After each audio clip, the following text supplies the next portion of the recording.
Hey pessoal, está no ar o Extra Podcast, local onde falamos de nossos reality shows favoritos. Eu sou o Rich e ao meu lado tenho a Gabi, a Isa e a nossa convidada da semana, a chefe Marília Amorim, que participou da 4ª temporada profissional do MasterChef em 2022. Oi Marília, seja bem-vinda de volta aqui ao podcast.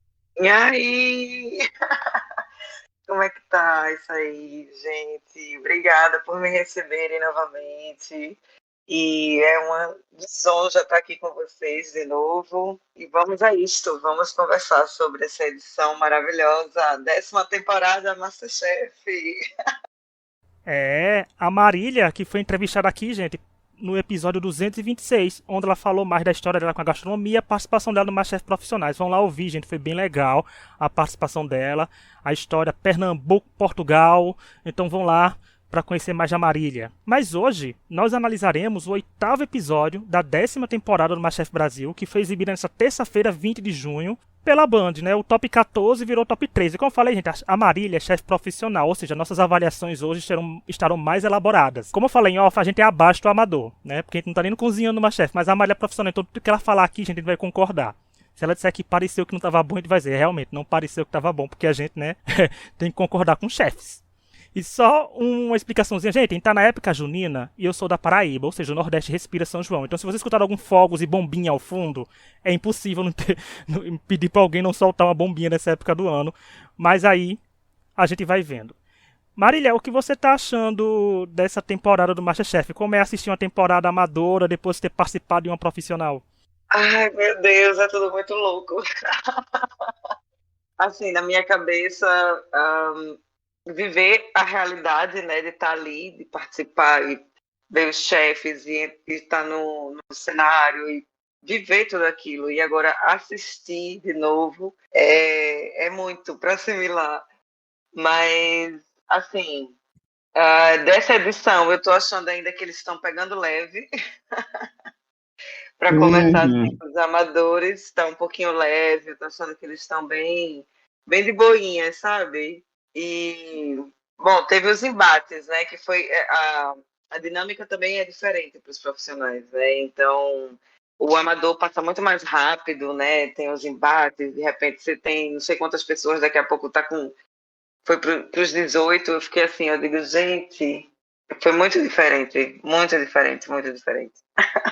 E é uma experiência completamente diferente depois que você vive aquilo, né? Você vê as pessoas errando as coisas, fazendo coisas certas, e você sabe que também passou por aquilo.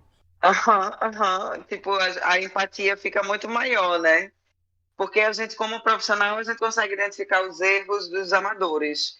Mas as coisas que acontecem, que além de ser profissional ou não, que pode acontecer, como, por exemplo, a menina ali que estourou a panela de óleo no fogão. Isso ninguém está livre de acontecer. Pode acontecer com um profissional ou com um amador. Uhum. E quando o fogão suja de óleo, desanda todo o resto, sabe? Então, assim, o que é que você vai fazer para solucionar o seu problema? Sabe? Tem que ser rápido. Pá, pá, pá. Então, vivenciar tudo isso e agora chegar e assistir o pessoal vivendo isso, a empatia fica assim, nossa, amiga, te entendo. Todo sofrimento agora é compartilhado. Sei o que você está passando agora. Já não tem julgamentos. Tá vendo? A empatia. O público deveria ter um pouquinho mais dessa empatia também, né? Para os participantes, porque realmente. Todo mundo que vem aqui de participante fala isso, que começa a entender o sofrimento do reality show quando participa do reality show, né? E já vendo, gente, essa coisa que a Marília falou, não importa se é profissional ou amador, tem coisa que foge. Porque é um reality show televisionado e você está sendo filmado enquanto cozinha, né? Então Exatamente. É diferente. Exatamente. E agora nós vamos falar da prova classificatória, porque foi uma prova em equipe e foi uma prova comemorativa. Porque as equipes tiveram que fazer um menu para 100 ex-participantes do programa e para a família Lima, que é composto por fãs do programa também. E a equipe azul ficou assim, com a Ana Carolina capitã, composta por Camila, Dielen, Emanuel, Gisele, Luma e Seiji. A equipe vermelha teve a Jusileia, capitã, que foi escolha da Ana Carolina. E depois de membros tivemos a Shanti, Hendrik, Leonardo, Mariana, Stephanie e Wilton. É prova em equipe, mas eu gosto de falar com você de prova de equipe, porque você foi eliminado numa prova em equipe. Eu já quero fazer esse disclaimer injustamente, porque ela fez o melhor prato da equipe que perdeu. né? Verdade. Mas prova em equipe tem sempre um pavor a mais do que uma prova normal? Ah, e não, eu fiquei bem mais tranquila na prova em equipe, porque eu tinha a minha equipe sabe, para estar ali comigo, me dando suporte e tal. Eu acho que, assim, psicologicamente falando, a prova individual ela é muito mais difícil, porque você não sabe o que o seu concorrente vai fazer, né? Então, assim, pode ser um prato igual ao seu, pode ser um prato totalmente diferente, pode ser um prato que não tem nada a ver com o que você fez e ele ser melhor ou ser pior. Então, assim, o individual vai muito ali do seu psicológico. E com a equipe não, né? Por mais que você esteja desestabilizado psicologicamente, mas com a equipe vai ali te dando uma força, um vai ajudando, o outro dá uma ideia, o outro soluciona um problema, todo mundo junto ali vai e faz a ação toda completa, e quando ganha, então, melhor ainda, né? Quando perde, perde todo mundo junto, quando ganha, ganha todo mundo junto, né? Então, Exatamente. mas assim, a divisão foi feita por esquema de não quero na minha equipe. Eu acho isso sensacional pro MasterChef porque cria treta. E com direito a Ashanti Isso. falando que não. A Ashanti falando que não, que comemorando por não estar no mesmo time da Camila. Isa, Sim. isso já é oficializando pra gente que essa rivalidade existe, porque antes existia só de confessionários, agora foi uma coisa que tá escancarada na frente de todo mundo, né?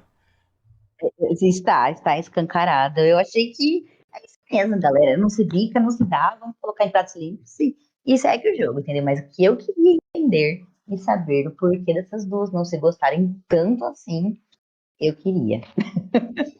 E É Gabi, aqui a oficial, gente hein? sente isso. E Gabi, a gente sente isso aqui desde o comecinho, né, dos primórdios, que a gente, não sei se foi você que falou, já assim, olha, fica a observação da Ashanti e a Camila parece que não se dão bem. E realmente não se dão, não se suportam, pelo Sim. visto.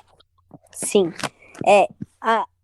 Né? Aí tem alguma coisa, eu também gostaria muito de saber, né? Provavelmente são coisas de bastidores, porque existe muita convivência nos bastidores entre os participantes, e como é um reality que não é tipo um Big Brother, onde a gente acompanha tudo que acontece, a gente nunca vai ficar sabendo desses pormenores, né?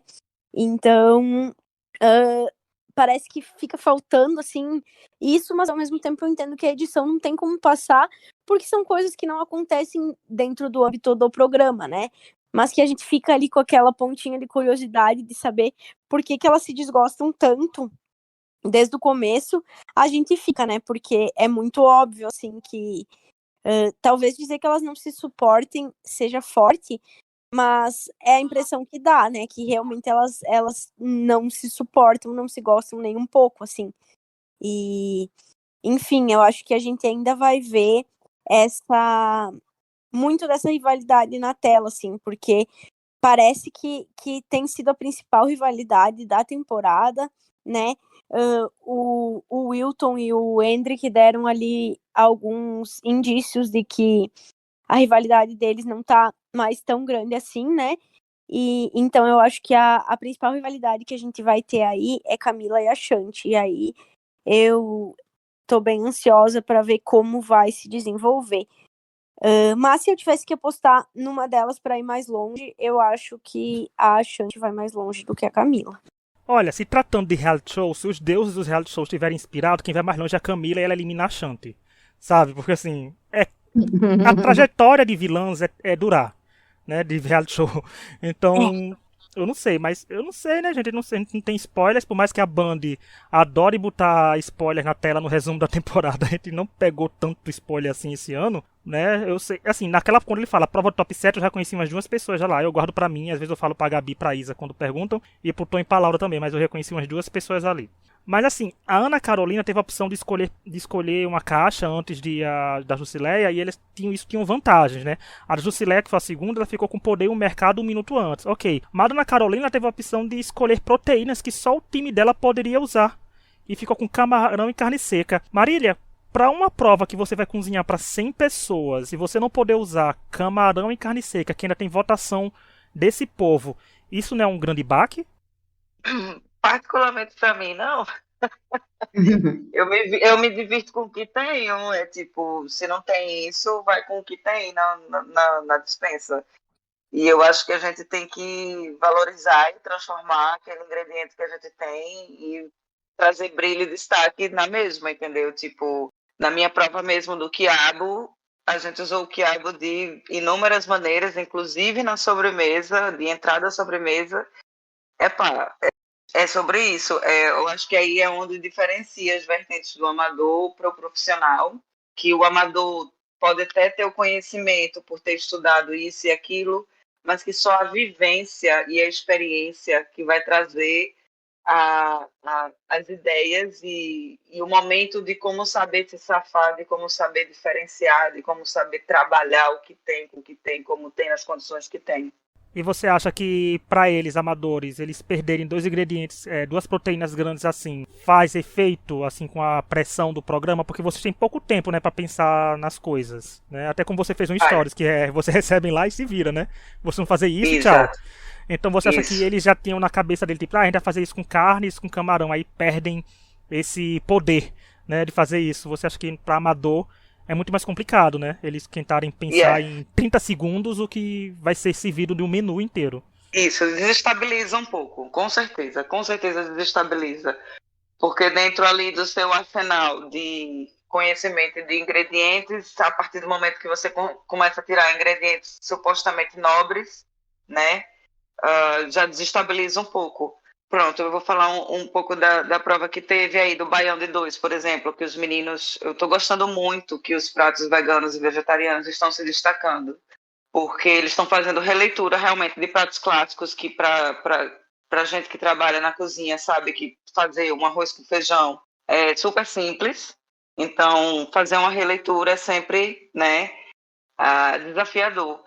E os pratos que foram destacados foram os vegetarianos, ou seja, um baião de 2 com arroz e feijão pode ser tão gostoso, tão saboroso, com as carnes que a gente tem, o bacon, a charque, a carne seca, o que seja que tenha de carne, pode ser tão gostoso também com cogumelo, com tofu, com o que seja, como eles variaram.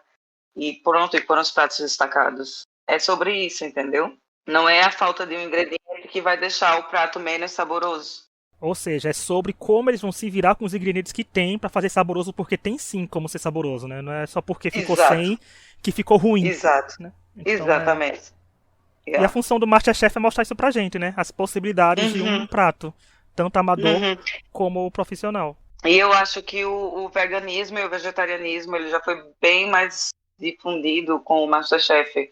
As pessoas já entendem e já respeitam um bocadinho a mais essa vertente da gastronomia do que há 10 anos atrás, por exemplo, que a gente ouvia dizer, é vegano, como é que se diz? É naturalista, eita, nem mexe em carne, não sei o que, cheio de frescura. Hoje em dia não, quando você ouve, não, eu sou vegano, vegetariano, não sei quem da minha família é, eu conheço uma amiga, não sei de quem que é, sabe? Tá muito mais abrangente. Então, quando esses pratos são destacados no programa, nossa, a comunidade bate palmas. E sobre a prova em si, a gente viu que a equipe azul venceu por 2-1. E os votos da equipe azul foi dos jurados. E a grande maioria dos participantes que estavam lá votaram na equipe azul. Tanto que se fosse votação, tipo, um voto valecia um voto, eu acho que a equipe azul teria vencido de lavada, porque a urna da equipe vermelha ficou pequenininha. E começar de novo com a Marília ainda.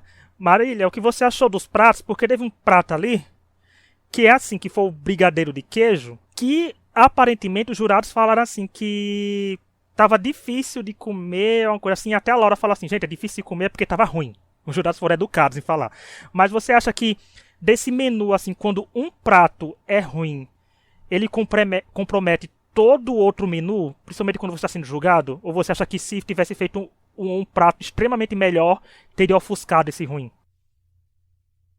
Então, é porque é bastante complicado, porque quando você acerta na sobremesa, se a entrada e o principal foi mais ou menos, e a sobremesa foi muito boa, você consegue deletar. Mas quando é a sobremesa que veio errado, que ela finaliza a sua refeição, então ela vai fechar, né, a sua experiência. E aí ela vai ficar marcada na sua memória. Então, assim, quando eles falaram brigadeiro de queijo, eu fiquei assim, eu digo, gente, queijo. Brigadeiro já é complicado, porque brigadeiro tem gordura, que é o leite condensado. Se você não souber dar ponto num brigadeiro simples, o tradicional, já é complicado. e com queijos, a depender dos queijos que eles usaram, tem mais gordura ainda em cima do leite condensado, junto com a manteiga, que é obrigatório numa receita de brigadeiro tradicional. Então, assim, pode ter sido só um balde de gordura que eles cozinharam ali e ter ficado muito ruim e ter fechado a memória do menu todo, entendeu? Uhum. E aí fica a última lembrança marcante, então pode sujar realmente o restante do menu. Isa, convenhamos que esse brigadeiro de queijo tava feio, né? Assim, visualmente tava feio. Tá, ai, tava feio. Me desculpe, equipe. Sei que temos ouvintes aqui, né? Ouvintes do cast aqui do nosso podcast, mas, gente, de fora tava um negócio muito esquisito. Tava muito esquisito, tava feio sim. Não parecia um doce. Eu não sei se aquilo era doce ou era salgado. Acho que era salgado, né? Mas assim, não dava vontade de comer, sabe? Pelo menos aqui da televisão, não dava. Daí eu fiquei me perguntando como é que se faz um brigadeiro de queijo. E isso que a Marília trouxe pra gente, essa parte da gordura, realmente, né? A gente tava comentando antes de começar a gravar que parecia que eles estavam usando um queijo gorgonzola. E, gente, o gorgonzola é muito forte. Até pra fazer molho, né? Que precisa diluir, assim, tem que tomar cuidado na mão, né? Pra não pesar a mão nele. Então, eu achei que poderia estar esquisito mesmo. A Gabi até falou isso em off do. Eu falei que ia trazer pra gravação, o cara falou, que tipo de queijo usaram? Eu falei, pelo resultado, escolheram o pior que tinha ali, né? Então, não sei qual queijo usaram, assim, usaram o mais difícil. Talvez com um outro tipo de queijo, o brigadeiro de queijo teria, né, feito um show e sido um sucesso e a equipe venceria. Sim, até porque aí no Brasil, acho que eu já vi aí no Brasil, brigadeiro de Romeu e Julieta, que é queijo, já vi também lá em Recife, tem o brigadeiro de queijo do Reino, que é delicioso. Agora, assim, é aquela noção, tem que saber qual queijo usar, entendeu? Porque se não souber dar ponto no brigadeiro, junto com o queijo, junto com a manteiga, é tudo gordura, e vai ficar com aquela textura duvidosa. Sim. O que eu ia comentar era nessa linha, assim, de que eu acho que, como os jurados tinham pedido ali um menu bem brasileiro e tal, e de fato o brigadeiro, ele é algo que só tem no Brasil, né? Ele é brasileiro, assim. Então eu acho que eles tiveram essa ideia de trazer o brigadeiro. Agora, eu acho, por exemplo, né? É claro que é muito fácil pra gente daqui falar, mas eu acho que talvez eles poderiam efetivamente ter feito como igual fizeram o arroz doce, poderia ter sido feito de fato um brigadeiro, se eles queriam apresentar um brigadeiro, sabe? E aí servir de repente como uma sobremesa, ao invés de servir esse brigadeiro, tipo um brigadeiro de queijo, porque eu acho que pode sim ficar muito bom. Porém, eu acho que é uma coisa, como a Marília pontuou muito bem, que precisa ter muita técnica para fazer. Você precisa saber o que tá fazendo, sabe? Tipo, dificilmente você vai pegar, eu vou ir ali na cozinha agora, vou misturar aqui as coisas que eu tenho, vou fazer um brigadeiro de queijo, vai ficar bom, sabe? Então eu acho que é algo que provavelmente você precisa ter feito várias vezes, tipo, testar com diferentes tipos de queijo, sabe? Então eu acho que talvez de fato não era o melhor momento. Eu entendi a ideia, mas eu acho que eles poderiam talvez ter partido, se eles queriam apresentar brigadeiro, ter partido para um outro caminho, assim, sabe? Enfim, né? Acho que foi legal a ideia, assim, de trazer o brigadeiro, que é muito brasileiro, mas ao mesmo tempo acho que não foi bem executado, sim. Nossa, e falando de brigadeiro, foi isso que eu falei que ainda falar mais coisas da eliminação da Marília, que o seu foi o contrário, tá vendo, Marília? O seu prato foi o que deu uma vitória. O brigadeiro de queijo talvez tenha dado a derrota para vermelho, o seu deu a vitória, e mesmo assim, os jurados não aclamaram, né? Jogaram você na eliminação. Mas nesse, parece que eles pensaram diferente, eles resolveram punir o brigadeiro de queijo. Pois foi.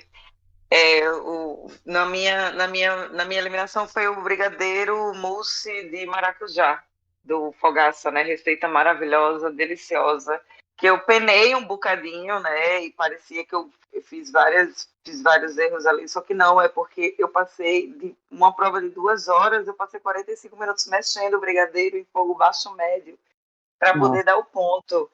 Isso, em uma prova de 2 horas, 45 minutos, você parada ali só a mexer, sem conseguir fazer mais nada. Porque eu não podia fazer mais nada. Se eu saísse de perto, podia queimar. Se eu saísse, podia desandar e batendo suspiro ali do lado ao mesmo tempo. Então, assim, é muito complicado, entendeu? Até para gente profissional. Então, para quem é amador, que não tem noção e não tem... E outra, vivência de tempo também. Eu acho que é uma coisa que também vem com a experiência, sabe? Você saber que numa prova de 2 horas e meia você tem isso aqui para fazer e fazer isso e não ter margem para erro, sabe? Que os amadores, eles erram bastante, né? Eles acham que conseguem dar conta das invenções da cabeça deles e quando vai ver o resultado, pá, não consegui. E numa prova assim, né, num lugar com pouco tempo. Gente, eles tinham 1h30 para servir 3 coisinhas, então era meia hora para cada curso ali, né? Então, nossa senhora, eu achei loucura. E do resto da prova, hein? Porque eles inventaram de servir uns chutes que eu particularmente não gosto. Porque pra mim, comida eu tenho que meter um garfo nela, não uma colher. Sabe assim, beber assim, tup, num chutes eu não gostei. Você acha que foi uma ideia boa, mas ele serviu os chutes? Porque tinha um camarãozinho no final, uma surpresinha, teve outro que tava meio duro, mas os dois foram bem elogiados. Assim, por ser finger food, né, como a gente chama, amuse-bouche, que é comida que você dá uma mordida e engole, as ideias dos shots é sempre muito bem-vinda. Então, coisas caldosas, um pouquinho mais espesso, para você tomar num gole só, ou qualquer coisa que você coma numa mordida, é sempre muito bem-vindo, em coquetel, em comidas, em eventos que você está em pé, bebericando e comendo uma coisinha ali, e que você não precisa ter uma colher, um talher para estar comendo, entendeu? Eu acho que é super válido, sim. E se for bem saboroso, então marcante, um sabor marcante, uma espessura, uma textura ideal, cai muito bem. Eu acho legal a ideia também, mas eu não... eu não sei, eu não achei que foi tão apetitoso, assim, sabe? Ver aqueles shots, assim. Tipo o caldinho de feijão, por exemplo. O pessoal até comentou, né, que tava um pouco fora da textura ali que fosse ideal, né? Eu acho que a ideia era muito bacana e no fim deu certo, né? Ficou bem brasileiro, assim. Mas particularmente eu acho que eu teria problemas em tomar esses shots aí. Mas no fim deu certo, né? Estavam gostosos, o pessoal elogiou bastante. Então, é o que eu disse. O shot ele tem que saber qual é a textura que se trabalha. Por exemplo, meu prato de apresentação para a introdução para o MasterChef, né? Quando eu fiz a minha inscrição, eu coloquei um shot no meu menu. Foi um shot de beterraba com manga. E aí eu fiz um carpaccio de beterraba e fiz o Wellington de beterraba. Então, assim, é o que eu falo, o shot ele tem que ter uma textura e tem que ter uma sinergia com o menu. Por que ele está ali naquele menu? Entendeu? Por exemplo, um gazpacho como shot fica muito legal. Gelado, que é uma né? sopa de tomate fria. Você pode tomar um shotzinho, entendeu? Faz uma releitura de um Bloody Mary, que é um drink. Você pode tomar como um shot, entendeu? Então, assim, a ideia do shot é muito legal, mas é como eu te disse, tem que saber fazer e trabalhar a textura e por que o shot está dentro do menu, o que é que ele vai abrir para você. Ou vai ser só por exemplo, um shot para limpar o palato entre a entrada e o principal, ou entre um principal e outro, sabe? Ah, legal. Nesse caso foi uma exigência da prova, né? Foi, né, gente? Foi sim, né? Foi. Tá vendo? É por isso é bom ter chefe profissional aqui, gente. Tá vendo? Outra visão pra gente. Tá vendo? Sim. Gabi, e você, o que achou dos shots e dos outros pratos do que foram servidos? Então, sobre os shots, eu gosto da ideia também, eu acho legal, assim, porque eles tinham que... Era um coquetel, eles tinham que apresentar coisas diferentes dentro desse coquetel, né? Não era, por exemplo, não bastava fazer 3 canapés, né? Enfim, então, achei legal. E, num primeiro momento, né, igual a Isa falou, não achei tão apetitoso, enfim... num primeiro momento, talvez pareça, tipo, que era muito simples fazer ali um caldo de feijão ou um caldinho de moqueca. Mas, quando eu paro para pensar, dentro da temática, tipo, de comida brasileira, eu fico me perguntando o que eu faria, sabe? Tipo assim, porque, justamente, né, parece que é o óbvio, mas, ao mesmo tempo, eu também não consigo pensar em alguma outra coisa muito diferente que eu faria, né? Então, e ali, justamente, tinha o tempo bem limitado também, era muita gente para servir, eles são amadores, assim, então, às vezes eu acho que é melhor justamente você garantir que vai servir, ainda mais que eles já tinham aquele trauma da outra prova em grupo, de, tipo, não ter conseguido servir quase metade dos convidados, então, eu acho que às vezes é melhor servir ali algo mais Alguma simples. coisa. Exato, e tipo assim, tava bem temperado, né? No fim, acho que foi os caldos ali, os shots, eles foram os pontos altos do menu, foi o que foi mais elogiado, sabe? Então eu acho que foi um acerto, porque feijão é muito brasileiro e moqueca é muito brasileiro também, sabe? E bem feitinho, então eu acho que acabou sendo um acerto. Eu não consigo pensar, tipo, tá, ok, um caldo verde, uma vaca atolada, mas tipo assim, sabe? Como que você vai colocar isso, fazer ter uma textura de ali, né? Que seja agradável para um coquetel, que também seja um negócio chique. Então, né, eu acho que era um pouco difícil, assim. Eu, particularmente, acho que o caldo era o mais difícil, assim, dos três de executar mesmo. Yeah. Pra gente que é do Nordeste, a gente toma caldinho à torta direita, né? Vai na praia, em qualquer esquina, a gente sempre tem um caldinho. Então, por isso, para mim, não é estranho a ideia do shot. Mas é como eu disse, novamente, tem que ser bem executado. Porque um caldinho é uma coisa, ele é um pouquinho mais raro, ele é um pouquinho espesso, assim, é saboroso, tem muito sabor, muito fundo, né, assim, marcado. Então, mas assim, pra gente do Nordeste é super comum caldinho. É aquela coisa sobre isso, né? Aquela coisa do... Se vai fazer, tem que ser no mínimo bem feito, né? Exatamente. Assim, O mais simples que seja. O máximo é ser a reinvenção do mundo, mas o mínimo é estar bem feito. Principalmente se você está sendo avaliado no reality show culinário sobre isso. Então aí é pior ainda, você tem que fazer tudo direitinho porque tudo vale a pena e o resultado, hein, gente? Gostou do resultado, Marília? Você achou que pelas avaliações dos jurados foi condizente a vitória da equipe azul? Você achou que ela funcionou melhor? Como é que foi? E acho que sim, eles estavam bem preparados, se organizaram, né? Fizeram tudo direitinho. E foi sim. Assim, tá tudo muito novo, tá tudo muito no comecinho ainda, muito verde, né? Os primeiros desafios estão bem simples, ainda não dá para dizer quem é quem, entendeu? Então, tá muito cedo ainda para dizer. E sabe, a gente tá enfrentando assim também. Olha, semana passada a Mariane ganhou. E esse ano foi eliminada, né? Então é muito dinâmico, por enquanto as coisas ainda estão muito incertas, né? Sim. O que parece estar seguro agora, daqui para frente pode ser que só desenrasque, só, sabe, começa a tropeçar. O que parece inseguro, de repente começa a ganhar. Mas eu acho que a gente tem que ficar de olho ali no Pastor, no Will e no Leonardo. Eu acho que a gente tem que ficar ali de olhinho neles. Olha que o pastor Hendrick, o que vai evangelizar enquanto cozinha, né, no MasterChef, mas é isso mesmo, o povo tá aprendendo ainda, porque é a segunda prova em equipe, né, e o mais engraçado que eu achei foi porque, assim, quando a equipe vermelha foi formada, na teoria, tinha mais pessoas que o público gosta mais, né. A gente sabe que o público não tem poder de votação no MasterChef. Então tinha 100% de chance de dar errado e a equipe vermelha perder, que foi o que aconteceu. Mas foi igual um confessionário quando eles falavam. A Jusilia falando, essa equipe é boa porque essa equipe é calma. E corta 10 minutos depois a Jusilia completamente surtando na cozinha. Né? Então, é uma frase típica do MasterChef. Nunca dê um confessionário falando que tá calmo, porque o caos vai acontecer 2 minutos depois. Né? Isso me lembra o rio que você compartilhou, Marília, com você dando gargalhada de nervosa, né? Tipo, é o nervoso com o caos acontecendo. Você não tem como rir e nervoso, porque o caos está acontecendo e o tempo está passando e está tudo dando errado, tudo desencaminhando. Daqui a pouco você vai ver, entregou, que é o que importa. entregou. Tá com sabor ótimo, mas entregar é importante.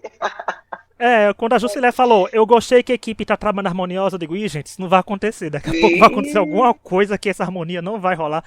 Mas, assim, na medida do possível, as duas equipes foram bem, assim, no sentido de que ninguém ficou sem prato, né? Eu acho que Uhum.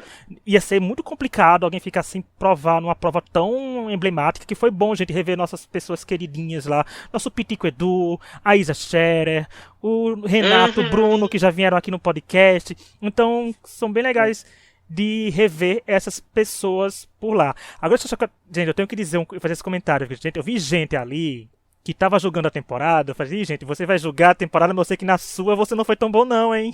Fica no ar de quem a gente tá falando Uhum. aqui no podcast. Fica no ar nessas entrelinhas. Mas tinha muita gente lá. E tinha gente que eu não reconheci. Aí só pra explicar, gente, tem gente realmente que muita gente não reconheceu, porque o Masterchef levou pessoas das temporadas, né, no plural, de 2020, que foi aquele esquema de uma temporada por Sim, episódio, quase, teve né? a temporada do Covid. Sim, sim, É, sim, sim, que sim. era Uhum. tudo rápido. Então, por isso tinha pessoas que muita gente não reconheceu. Fez, participou de que temporada? Eu digo, 2020. Muita gente foi daquela temporada e voltou. Hum, Que, por Ah, sinal, foi a bem Band. rápido2021, pra chamar. foi tudo rápida. É, a Band deveria ter feito o que nem fez com o Heitor, porque o Heitor participou da temporada do auge da pandemia e depois voltou, né, na nona temporada, como participante regular, durou bastante. A Band podia dar uma oportunidade, pelo menos, pros vencedores de cada semana e trazer pra uma temporada amadora regular, pra eles terem a chance de cozinhar, né, semanalmente e tal, ter seu tempo de tela, mostrar se evoluiu, etc. Então Ah, fica uma dica aí. não vou nem falar que eu tô cheia de ciúmes dessa temporada. Ah, Fica com a sensação que a cozinha é sua, né, Marília? Tipo, estão usando a minha cozinha. Estão usando. É isso, é porque eles têm muito mais chances do que a gente. A nossa temporada foi bem curtinha, então, tipo, eles estão lá muito mais tempo lutando, sabe? Mostrando quem é quem. Dá para identificar mais, dá para conhecer mais a personalidade de cada um. A nossa temporada foi muito curtinha, a quarta temporada de profissionais. Então, assim, foi papum, sabe? é verdade, foi rapidinho mesmo. Foi bem rápido. Foi. E eles tiveram abertura, cara, que abertura linda, tá tão linda. Ai, é mesmo. A abertura Eu desse também ano tá achei. bem Um dos melhor. A desse pontos ano tá bem altos melhor. dessa temporada, pra mim, tá sendo essa abertura. Eu achei muito bonita. Nossa, tá lindíssima, Eu sabe? gostei, e ainda bem que a Marília falou, porque eu tinha notado no roteiro da estreia e nem tem comentado. Porque eu gostei da transição, que é um soltando uma coisa e o outro parece que tá pegando. A transição de um Sim, participante para outro ficou muito bem feito. Então, muito, muito linda. parabéns pra quem Linda, fez. lindíssima. Lindíssima a abertura. Parabéns mesmo. Agora, antes de continuar, gente, só quero lembrar que estamos nas principais plataformas de áudio, como Spotify, Apple Podcast, Deezer, Google Podcast, Amazon Music e quase todas que você imaginar. Toda quinta falando do MasterChef Brasil e outros dias falando de outros reality shows que tá vindo aí. Tem No Limite vindo, tem Corrida das Blogueiras vindo, tem um monte de coisa vindo aí e a gente vai continuar falando. Nos avaliem com 5 estrelas, indique o podcast para amigos e quem gostar de reality show para acompanhar aqui com a gente. As redes sociais do podcast estão na descrição, assim como as redes sociais da Marília também estarão lá para vocês acompanharem ela por lá. E agora nós vamos falar de prova eliminatória, porque eu acho que aconteceu uma coisa interessante. Porque assim, a primeira prova foi uma prova comemorativa, foi uma prova tipo, né, tipo 100 participantes, 3 pratos, menu completo, isso, aquilo. Aí chega na prova eliminatória, vieram com uma confeitaria, que eu sei que é o terror, com a canal de Aquiles de vários participantes da temporada amadora, mas vieram com a bala baiana, que eu vi que algumas pessoas ficaram, tá, podia ser uma prova mais elaborada, uma prova muito mais difícil, né? Então, porque a Shanti, Hendrik, Jusileia, Leonardo, Mariana e Stephanie Wilton tiveram 1 hora para servirem os melhores doces possíveis, né, dessa confeitaria. Mas, como se não bastasse, o Masterchef sempre tem aquele dedinho, né, de twist, tiveram que colocar a castanha de caju como ingrediente obrigatório. Marília, você como chefe profissional, acha que uma bala baiana é uma prova boa para uma temporada amadora? Para decidir quem fica e quem sai? É, é sim, porque exige muitas técnicas. É o caramelo, é o recheio, é tudo. É o ponto da bala, porque se você conseguir fazer o caramelo, não significa que você conseguiu dar o ponto certo, pode quebrar um dente de uma pessoa. Hum, bem lembrado. Então, ela parece fácil, mas é bem tricky, ela exige muitas técnicas. E o fato de ter que adicionar a castanha de caju Você vai adicionar essa castanha de caju como? Como pralinê? Vai colocar no recheio? Vai colocar na cobertura? Vai usar como? Entendeu? Então, assim, ela é uma pegadinha.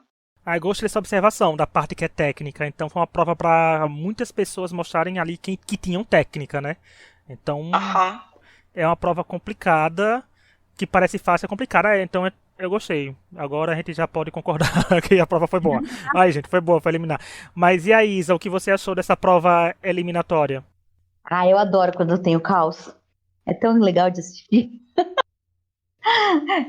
Eu achei bacana também, viu? Eu tô gostando muito das provas que estão trazendo bastante coisas brasileiras, né? A gente Sim. viu aí várias coisas já emblemáticas do Brasil. Eu tô adorando isso. Também essa parte toda mais vegana, né, e vegetariana que a gente tem visto. Então, eu gostei da prova. Eu não achei que ela fosse tão técnica assim quanto a Marília trouxe, mas tá vendo, gente? É por isso que nós não somos mais. É. E além de quando a Isa falou disso, de que tá trazendo coisas mais brasileiras, eu, como nordestino, a Marília vai concordar também, é bom quando traz coisas nordestinas pra mostrar como a gastronomia nordestina dá uma temporada inteira, como eu falei semana passada. Dá pra fazer o Masterchef Nordeste só com prato nordestino, dá pra durar uns 50 episódios, porque tem muita coisa. Em cada estado, então, Muita. nem se fala. Muita coisa, muita coisa, muita coisa. E varia muito de um estado para outro. E não é porque Recife é do lado de Maceió que o que se come em Maceió é a mesma coisa que se come em Recife. Não, não, não. E se você for para o interior das capitais, aí é que tem mais variedade ainda. E é como eu disse, assim, a receita pode até ser receita de vó, da bala de coco, a bala de vidro. Mas exige muita técnica. Não parece, mas exige. Tanto que a gente viu que não deram, não sei, nenhuma ali que deu 100% certo, né? É, não teve nenhuma 100% aclamada. Até porque, assim, a gente sabe que Masterchef é Masterchef, né? Mas vamos e convenhamos, uma bala de coco não pode ser feita em 1 hora e meia. É uma coisa que leva horas. Tem que ter temperatura, tem que baixar, tem que não sei o quê, mexer. Tudo isso exige um tempo, não é só assim, entendeu? Mas a gente faz as coisas no Masterchef porque é Masterchef, né?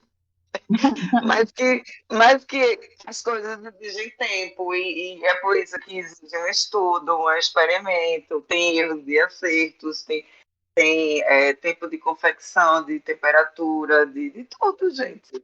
É por isso, é uma ciência, tal qual qualquer outra.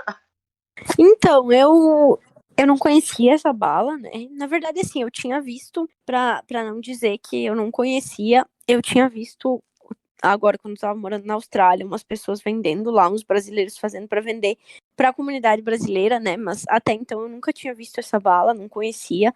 Aqui no sul a gente não tem esse hábito, então eu nunca comi a bala, então não sei assim fazer muitos comentários. O que eu pude perceber um pouco é do que a Marília disse, assim, que parecia ser uma prova bem técnica, né? A gente já viu várias vezes no MasterChef o pessoal se perder para fazer caramelo, né?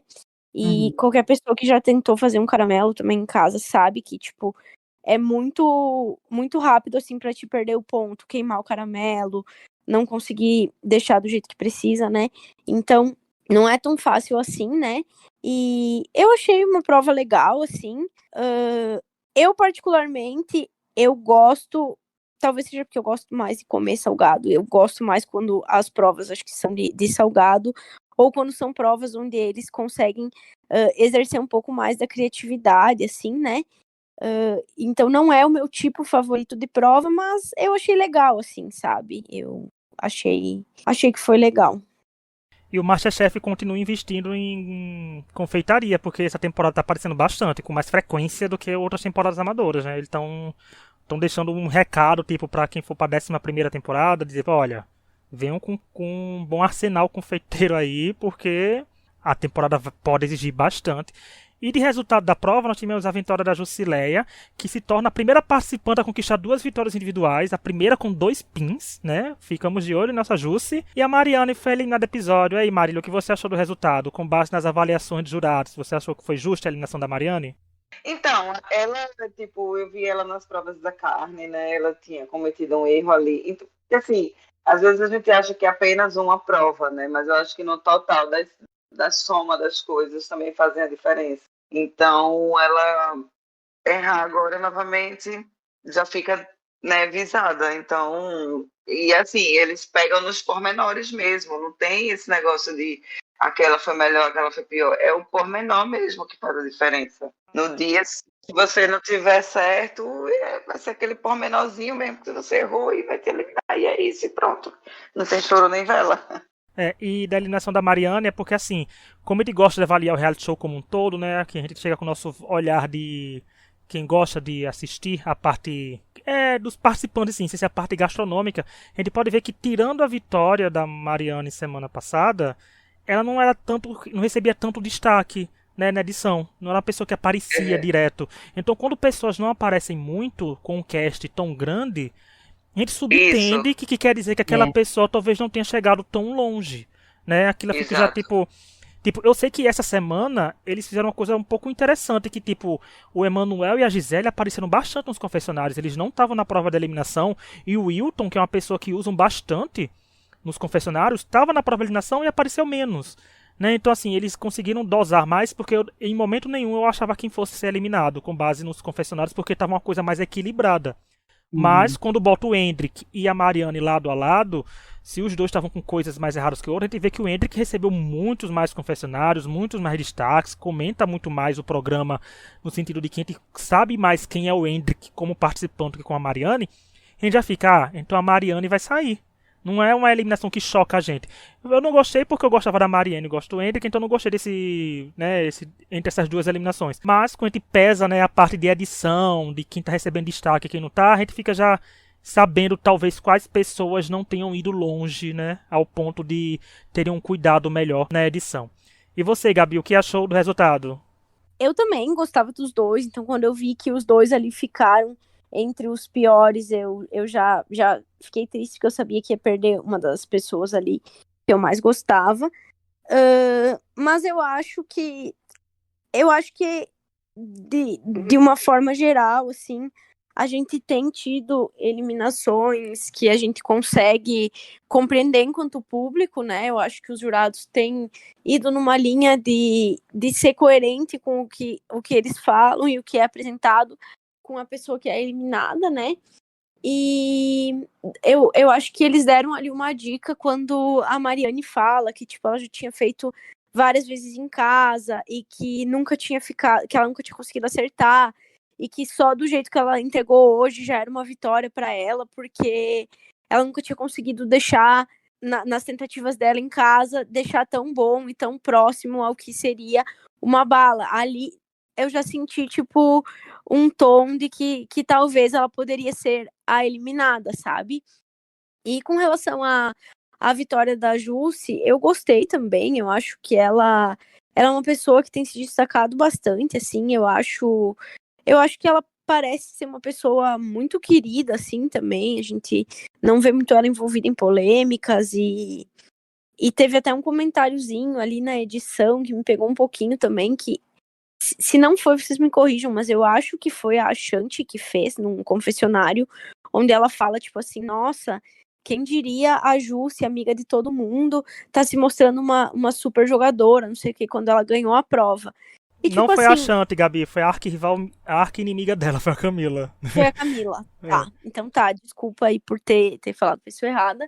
Mas eu achei um comentário, tipo, meio nada a ver, porque ela não tá se mostrando uma excelente jogadora ou qualquer coisa num tom meio de, tipo... Assim, eu senti um tom meio maldoso. Na verdade, ela tá se mostrando uma boa chefe, uma boa cozinheira. Porque essas vitórias que ela tem tido, não, pelo menos ao que me aparenta, não tem nenhuma grande estratégia por trás, de tipo, escolher fulano, ciclano, isso e aquilo. É muito mais sobre a cozinha dela, sabe? Então, eu achei esse comentáriozinho ali meio, tipo, sabe? Talvez ela vá querer agora meio que começar a criar um alvo em cima da Jussi e se for tudo bem, faz parte do jogo também, mas que seja por cozinha e não por supostamente ela ser uma, tipo, grande jogadora ou qualquer coisa assim. Porque até agora ela não se mostrou, tipo, uma pessoa super estratégica que tenta armar, que tenta isso, que tenta aquilo. Ela é uma pessoa que tem cozinhado bem. E vencido provas, que é o que importa no Masterchef, né? Tem que vencer prova pra chegar na final. E vocês, o que achou da eliminação da Mari? Eu não gostei, mas eu não sei de quem eu gostaria, porque eu gostei bastante do VT da Mari na semana passada, né? Achei importante. Até cheguei a comentar aqui no nosso podcast, mas.